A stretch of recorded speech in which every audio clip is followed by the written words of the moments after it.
Next 1813 charter act. ఇక్కడ 1813 charter యాక్ట్ని చూద్దామండి. 1813 charter చట్టం. మీ అందరికీ డౌట్ వస్తూ ఉంటుంది, ఆ బోర్డు ఏందో ఈ అక్షరాలు ఏందో అని.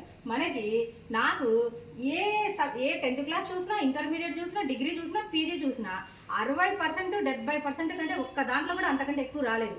కేవలం ఈ రైటింగ్ వల్ల నేను భావిస్తున్నాను. కాబట్టి మీరందరూ కూడా దాన్ని సహృదయంతో దాన్ని అర్థం చేసుకుంటారని, పోయే టైంలో ఇంకా దాన్ని నేను ఇంప్రూవ్ చేసుకోవడానికి ప్రయత్నం చేస్తాను. ఓకేనా? So 1813 charter act.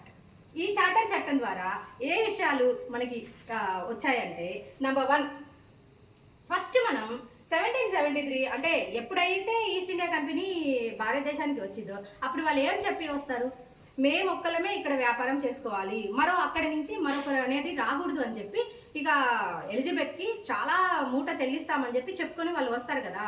ఇక్కడ వచ్చేసరికి ఏమైందంటే, ఈస్ట్ ఇండియా కంపెనీతో పాటుగా ఎవరన్నా వచ్చి వ్యాపారం చేసుకోవచ్చు. అంటే ఒక విధంగా ఏంటంటే వాళ్ళకి మన ఏక చక్రాధిపత్యం అంటారు కదా, ఆ మాదిరి చేసుకున్న వ్యాపారానికి ఇక్కడ గండి పడింది. అంటే వాళ్ళే కాకుండా ఎవరైనా కూడా భారతదేశంతో వ్యాపారం చేసుకోవచ్చు. అంటే స్వేచ్ఛా వాణిజ్యంకి నాంది పలికిన చట్టం అంటే 1813 చార్టర్ యాక్ట్. స్వేచ్ఛా వాణిజ్యానికి నాంది పలికిన చట్టం. అయితే ఇక్కడ కొన్ని ఉంటాయి. అంటే నల్లమందు, నెక్స్ట్ చైనాతో తేయాకు బిజినెస్, అది మాత్రం ఓన్లీ వీళ్ళే చూసుకుంటారు. ఇక మిగిలినంతా భారతదేశంతో ఎవరైనా వ్యాపారం చేసుకోవచ్చు. అది నెంబర్ 1 పాయింట్. ఇక నెక్స్ట్ 2వ పాయింట్ ఏంటంటే, విద్య కోసం అండి. విద్య అన్న కాన్సెప్ట్ ఫస్ట్ ఎంటర్ అయ్యింది. విద్య కోసం 1,00,000 రూపాయలు కేటాయిస్తారు. ఈ రోజు అంటే 1,00,000 అంటే చిన్న అమౌంట్, ఆ రోజుల్లో 1,00,000 అంటే చాలా చాలా పెద్ద అమౌంట్. కాబట్టి విద్య కోసం 1,00,000 రూపాయలు కేటాయిస్తారు. అది కూడా ఏంటి, ఉపయోగితవాదం అంటారు కదా, జెర్మీ బెంతామ్, మీకు గుర్తు రావాలి పర్సన్. ఉపయోగితవాదం అంటే కొంతమందికి విద్య నేర్పించడం, వాళ్ళు వెళ్ళి మిగిలిన వాళ్ళకి నేర్పించడం అన్న మెథడ్లో ఒకటి స్టార్ట్ చేయాలని అనుకుంటారు.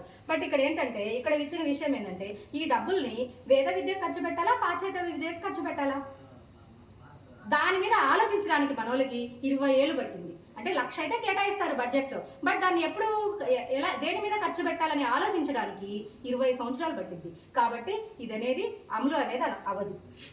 సో ఏంటి, ఫస్ట్ పాయింట్ విద్య కోసం 1,00,000 రూపాయలు కేటాయింపు. నెక్స్ట్ 2వ పాయింట్ ఏంటంటే, క్రైస్తవ మిషనరీల రాక. నెక్స్ట్ 2వ పాయింట్ ఏంటండి, క్రైస్తవ మిషనరీల రాక. ఓకేనా? క్రైస్తవ మిషనరీల రాక ఎప్పుడు జరిగింది భారతదేశానికి అంటే, మీరు 1813 చార్టర్ యాక్ట్ ద్వారా అని భావించాలి. నెక్స్ట్ ఈ 1813 చార్టర్ యాక్ట్ అంటేనే మీకు గబగబా దడేల ఈ పాయింట్స్ గుర్తు రావాలి.